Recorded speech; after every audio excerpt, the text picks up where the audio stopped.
오늘 하나님께서 우리에게 주시는 말씀은 구약성경 호세아 4장 7절 말씀입니다. 구약 1259쪽입니다.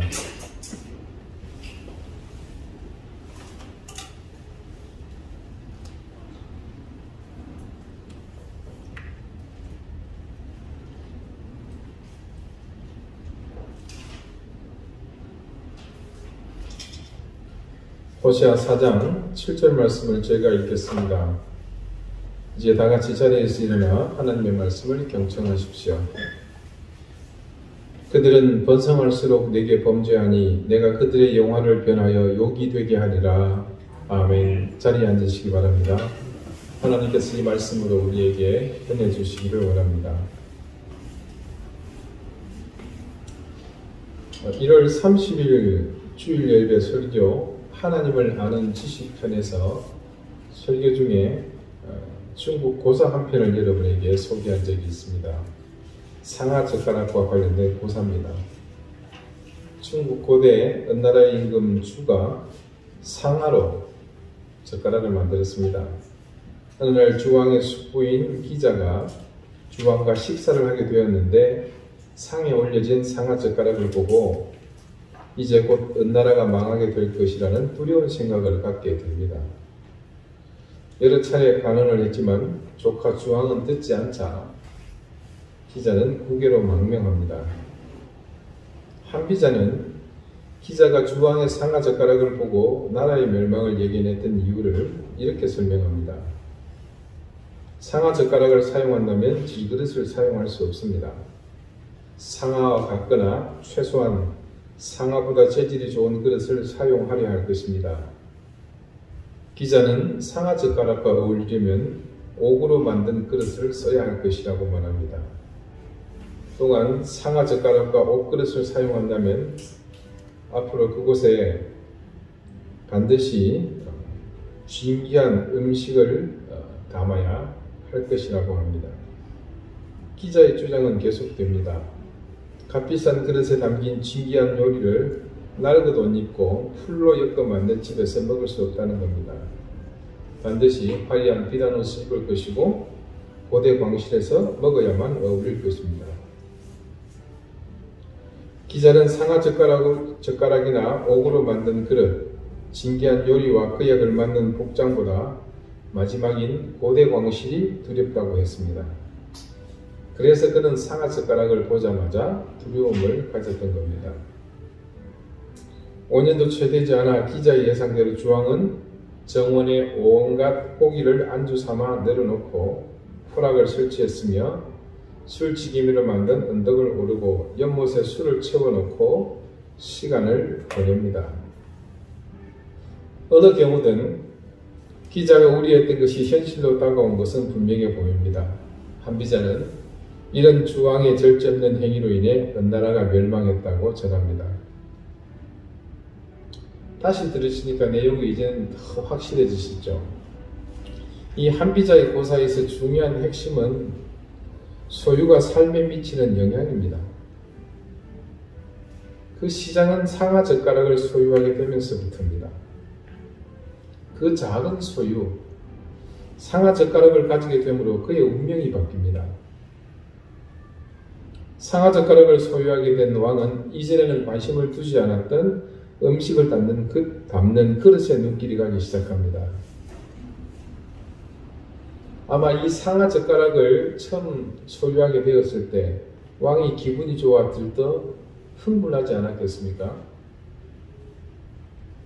노력을 해서 얻었든지 누가 선물을 했든지 아무튼 좀처럼 코끼리를 구경도 하기 힘든 그때에 그곳에서 그 코끼리가 나이 들어 죽고 남긴 그 어금니를 갈아서 만든 젓가락은 진귀한 물품이면 틀림없습니다. 그렇게 소위 핫한 물건을 득템했으니까 왕은 아마 식사 시간이 어느 때와 달리 무척이나 기다려졌을 것입니다. 그렇게 처음에는 젓가락을 얻는 것에 흥분을 감추지 못해 그저 그 젓가락으로 먹는 것만으로도 만족했겠지만 아시다시피 그런 만족감은 그리 오래가지 못합니다. 도심에 사는 젊은 부부가 어렵게 저축을 해서 10여 평대의 아파트를 구입했습니다. 전세를 살다가 그렇게 힘들게 모은 돈으로 방 2개에 코딱지만한 주방과 거실이 구분되지 않는 그런 작은 평수지만 그 집에 들어오면서 얼마나 기쁩니까? 하지만 그런 기쁨은 금방 지나가고 맙니다. 그렇게 한 20년 지나고 또 적금 들고 대출받아 20평대의 아파트로 이사를 옵니다. 세상에나 이렇게 넓을 수가 있습니까? 아이들에게 방도 하나씩 내주고 아이들이 자라면서 방 내주느라 거실에서 자다시피 한 아빠도 이제는 안방에서 침대 놓고 잘 수 있습니다. 그렇게 또 30평대, 40평대 조금씩 평수를 넓혀가던 사람들에게 공통으로 반복되는 현상이 있습니다. 처음 이사했을 때의 감격과 그 감격이 금방 사그라드는 일의 반복입니다.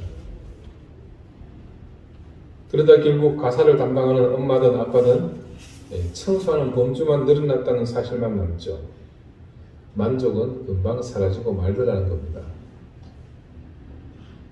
상하 젓가락의 만족도 딱 그 정도의 유효기간일 것으로 저는 추정합니다.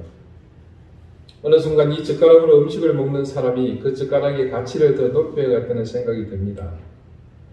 그 순간 다시 자신의 소유에 대해 일대 결심을 단행합니다. 이 시비템에 걸맞은 이른바 구색을 갖추는 일을 하게 되죠. 이제껏 아무렇지도 않게 잘 담아 먹던 음식 그릇을 상하 젓가락 수준으로 맞추는 일을 벌입니다.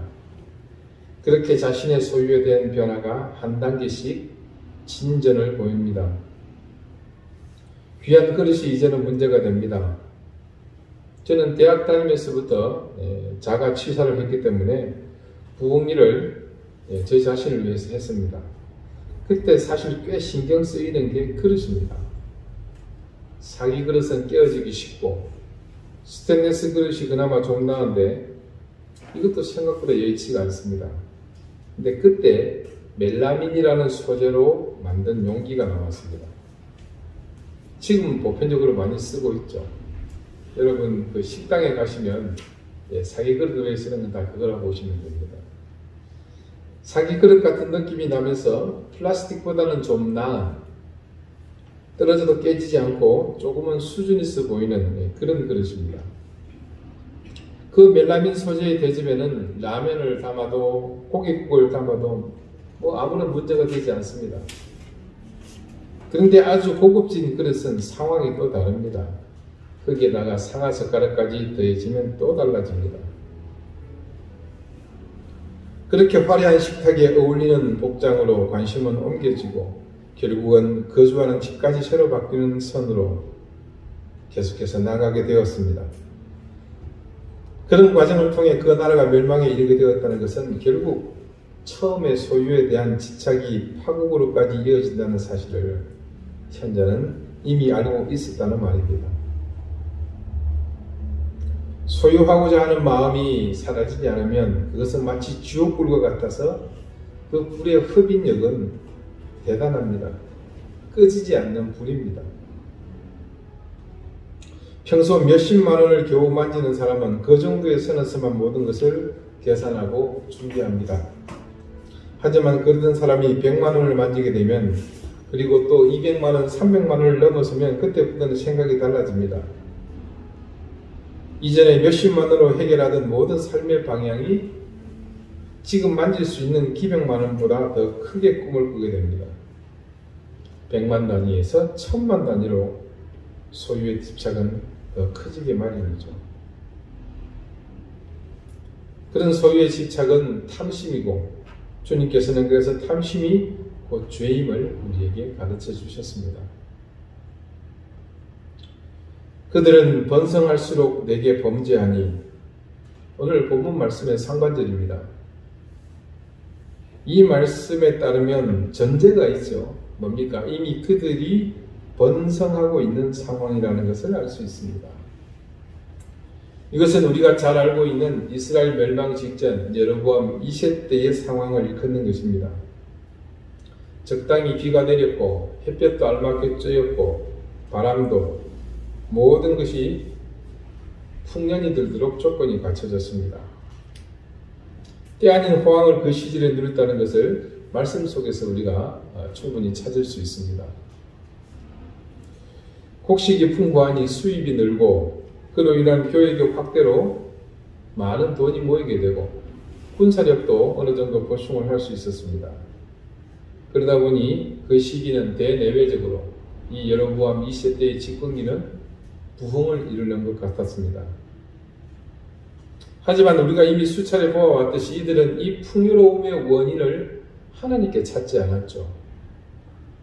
곡식이 잘 자라도록 풍광수토를 다스리는 신이라고 믿었던 바알과 아스다로스의 보살핌에 의해 그렇게 되었노라고 철석같이 믿었습니다. 실제로 존재하지도 않는 그런 허상을 믿는 것도 한심하지만 설령 그런 신들이 존재한다고 칩시다. 그렇지만 이미 천지를 창조하시고 이 우주 만물을 다스리는 하나님의 손아귀에 귀신이 있는 것인데 그들은 자신들의 하나님이 그런 어마어마한, 아니 어쩌면 그런 수식으로도 감히 측량할 수 없는 하나님이 자신들의 신인데도 이 같은 한심한 생각들, 이런 발상들을 했습니다. 그들의 풍요로움이 그래서 소유가 늘어남으로 곧 죄악으로 이어진 것은 이런 상황에서는 어쩌면 당연한 수순이었습니다. 여호와 하나님을 아는 신앙이 결여되니 자연 그 마음속에는 악한 영들의 다스림이 충만하여 그들을 지배하게 되고 당연히 그들은 탐심에 이끌리는 삶을 살 수밖에 없었습니다. 아모스에는 당시 풍요로 인해 여유가 생긴 이스라엘의 상류층들이 어떤 일을 벌이고 있었는지 그 실상을 낱낱이 고발하고 있습니다. 우선 궁궐 안에서 거팔이 자행되고 있었습니다. 여러분이 아시는 바와 같이 성적 타락은 반드시 풍요로움과 관계에 있습니다. 생계가 어려운 사람, 하루버릇 하루 먹고 사는 사람들에게서 불륜, 이런 성적인 문란은 그야말로 사치입니다. 여름의 무더위를 피하기 위해 궁궐을 따로 지었습니다. 그리고 겨울의 추위를 피하고자 궁궐을 또 따로 지었습니다.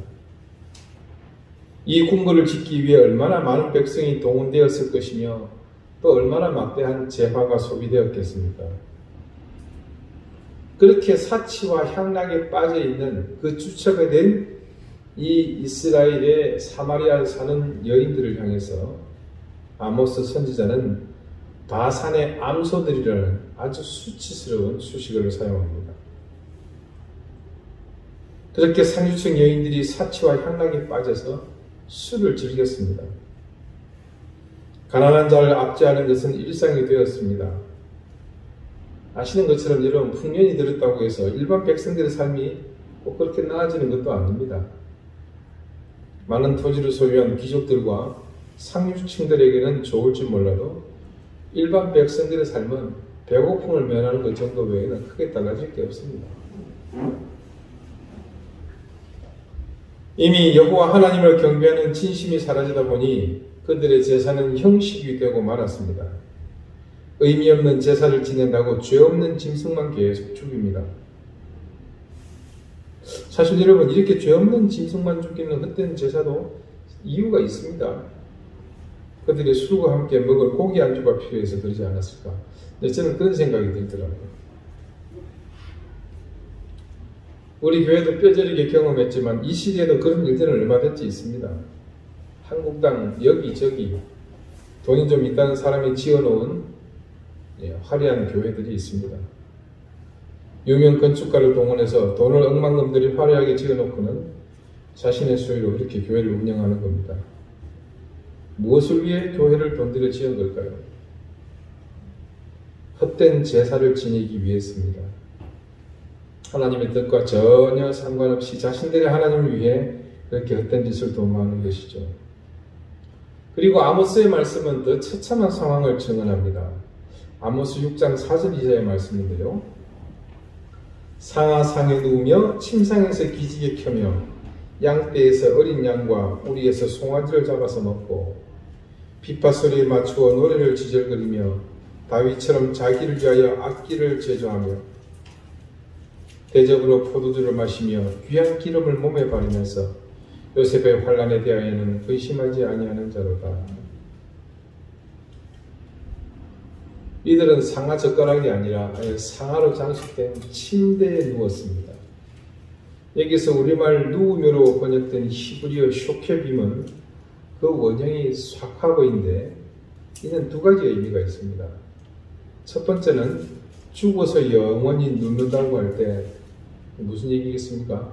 관에 눕는다 할 때 이 삭하버를 사용합니다. 본문의 문맥상 이 첫 번째 뜻은 적절하지 않습니다. 두 번째 삭하버는 남녀 간의 부적절한 육체 관계를 의미할 때 서서 할 수 없으니까 눕는다. 그때 이 삭하버를 사용합니다. 가령 소돔과 고모라가 불에 탈 때 탈출했던 롯과 두 딸, 엄마는 소금기둥이 되어버렸죠. 이 두 딸이 자손을 잇기 위해서 어떤 일을 벌입니까? 아버지에게 독한 술을 먹이고 아버지와 잠자리를 같이 하지 않습니까? 그때 이 삭하버가 사용됩니다. 또 야곱이 12아들과 함께 에사에게로 돌아올 때 하몰의 아들 세겜에게 그 딸 디나가 강간을 당하게 되죠. 겁탈을 당했을 때 동일하게 이 삭하버가 사용됩니다. 그런 여기서 삭하버를 굳이 사용한 것은 그들이 상하로 장식된 호화 침대에서 너희가 무슨 짓을 했는지 나는 안다 라고 아모스가 고발하고 있는 그런 형국입니다. 여러분, 그 다음에 무엇이 나옵니까? 어린 송아지, 어린 양 고기를 즐깁니다. 대접으로 포도주를 마십니다. 귀한 기름을 몸에 쳐 바릅니다. 그들의 이런 형태를 아모스는 정의를 쓴 쑥으로 만들고 공의를 땅에 던지는 자들이라 그렇게 규정했습니다. 이곳에 아모스의 통렬한 외침이 담겨있는 것이죠.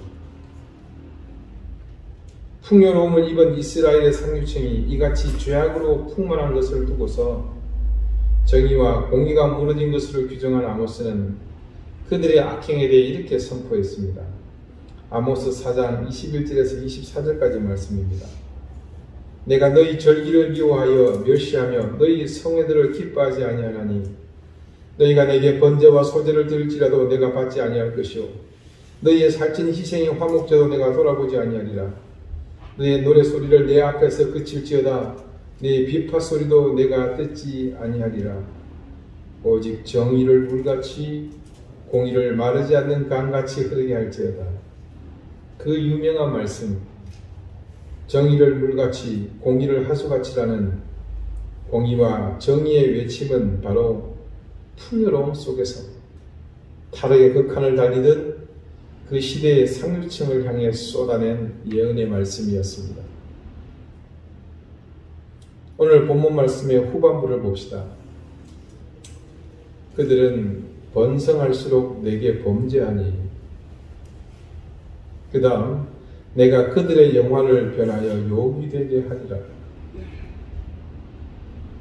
같은 시대에 예언했던 아모스의 예언과 이 호시아의 예언이 일맥상통하지 않습니까? 하나님이 잠시 그들에게 준 영화, 즉 육적 풍요로움이 그들을 병들게 했고 영적으로 타락하게 만든 원흉이 되었으니 하나님께서 그들의 영화를 변하여 욕이 되게 하시면 당연한 결과입니다.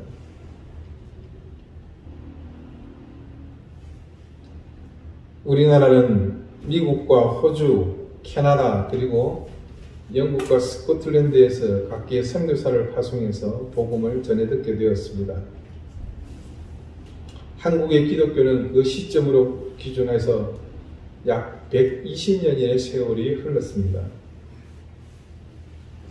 처음에 한국에 들어온 기독교는 깊은 어둠에 잠겨 있었던 조선 땅을 깨어나게 했습니다. 가난과 질병으로 육체마저 죽어가던 이 땅은 예수 그리스도의 복음으로 구원의 은혜뿐만 아니라 의료의 혜택과 교육의 기회 또한 주어졌습니다. 선교사들에 의해 교회만 세워진 것이 아니라 예수 그리스도의 이름으로 병원과 학교도 전국 곳곳에 세워졌습니다. 그렇게 세워진 교회들은 이 땅의 미개한 백성을 깨어나게 했습니다. 오랜 세월 무속신앙에 의해 지배받던 영적 세계를 무너뜨렸습니다. 신분사회의 폐해 속에 사람 대접받지 못하던 하층민들의 친구가 되어줬습니다. 교인에게 축적하지 못하게 했고 금주운동을 벌이면서 문란한 삶을 바로잡는 일을 교회가 주도했습니다. 사회복지라는 그 의미조차 생경할 때 교회는 구제를 통해 국가가 꿈도 꾸지 못할 사회복지를 실현해 나갔습니다. 그렇게 밑바닥에 뿌리 내린 교회는 우리 민족이 어려움을 겪던 시절에 백성들이 버틸 수 있는 영적 버팀목이 되어 주었습니다. 70년대를 지나면서 산업화가 가속되고 교회도 거기에 발맞추어 전 세계에 유례가 없는 급성장을 이뤘습니다. 그렇게 어려움 속에서 교회는 모두의 희망이 되었고 온갖 범죄자들이 새로운 인생을 살 수 있는 그런 길을 열어주었습니다. 뿐만 아니라 절망과 고통 속에 있는 모든 사람들에게 살아갈 용기를 주었습니다. 그런데 이제 2000년대를 넘어서며 고도의 성장과 함께 우리나라가 지구촌에서 자타공인 선진국 반열에 들어서면서 교회는 이전의 모습과 너무 다른 곳이 되어버렸습니다. 양적 성장을 이룬 교회는 재력이 생겼고 그렇게 모인 재물로 모두가 성을 쌓았습니다. 성벽을 쌓고 높이 첨탑을 올리면서 세상 가운데 자신들의 존재감을 미친 듯이 드러내기 시작했습니다. 그러면서부터 점점 이전의 선한 가치를 교회는 조금씩 잃어갔습니다.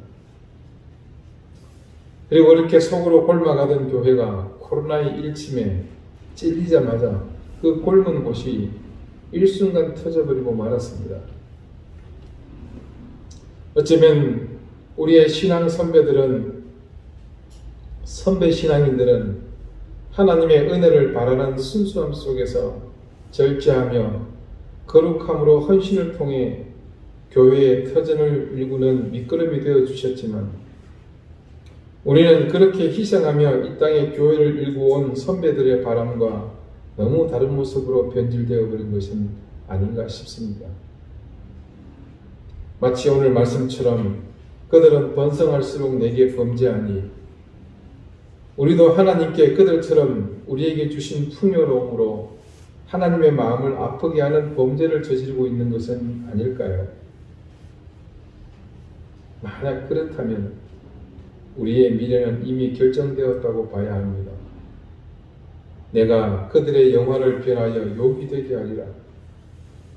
여기서 우리가 멈추지 않으면 우리의 영화가 욕이 되는 일만 남았습니다. 오늘 우리는 호시아의 이 경고를 무겁게 받아들여야 합니다.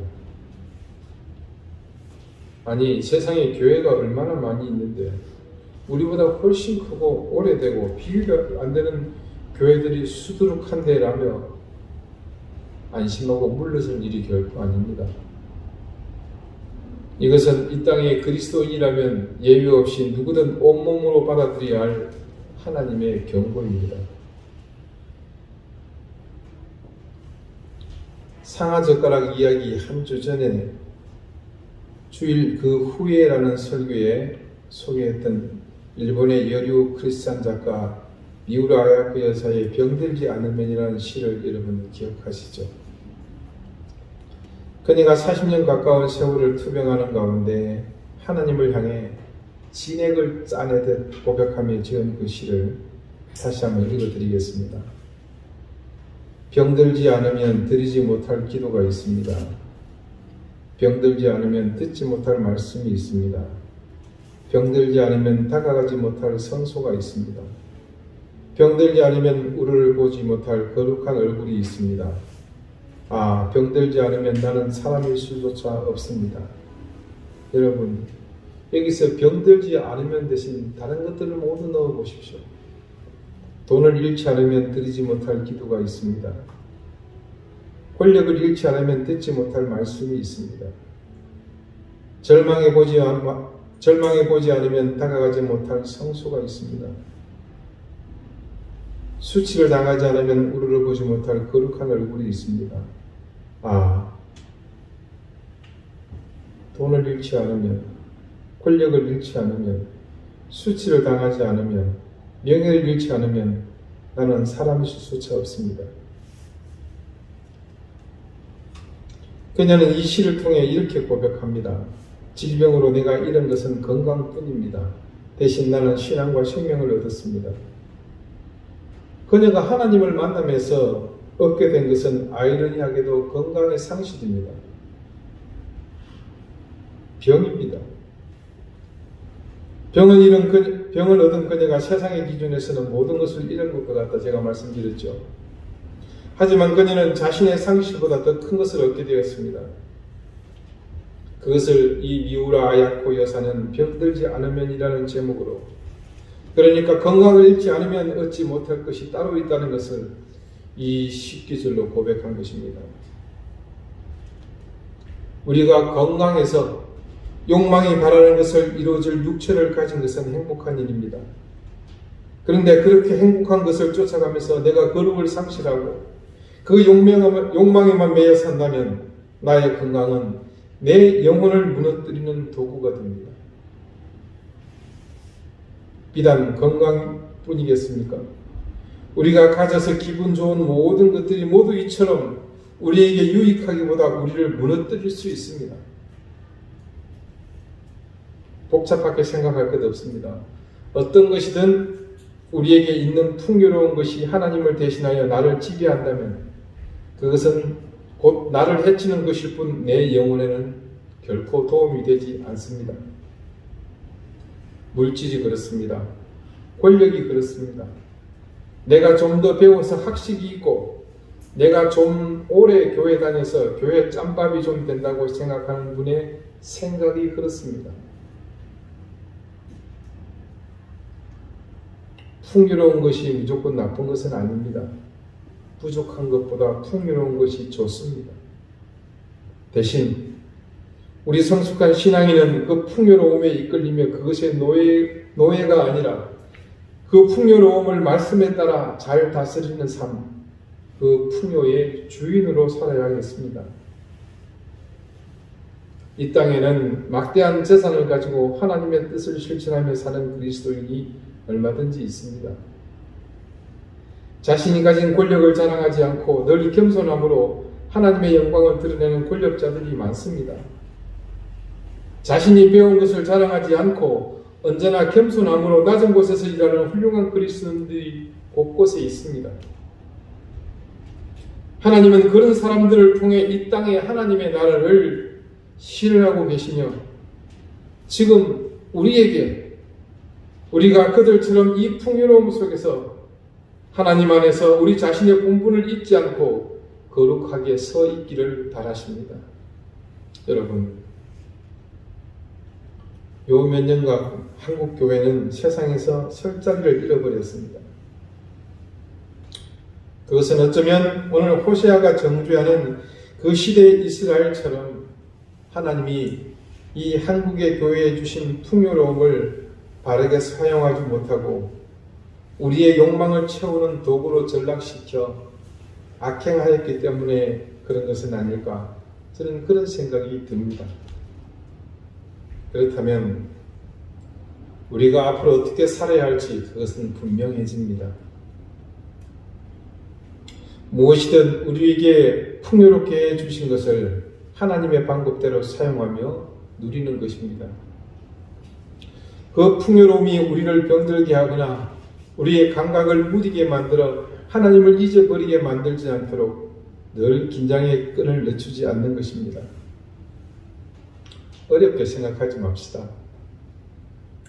우리가 하나님께 시간을 정해 기도하고 기록된 말씀을 늘 가까이 하고 그래서 올바른 믿음과 정직한 신앙을 갖추기에 노력한다면 우리는 하나님이 주신 풍요로움을 더욱 값지게 사용하게 될 것입니다.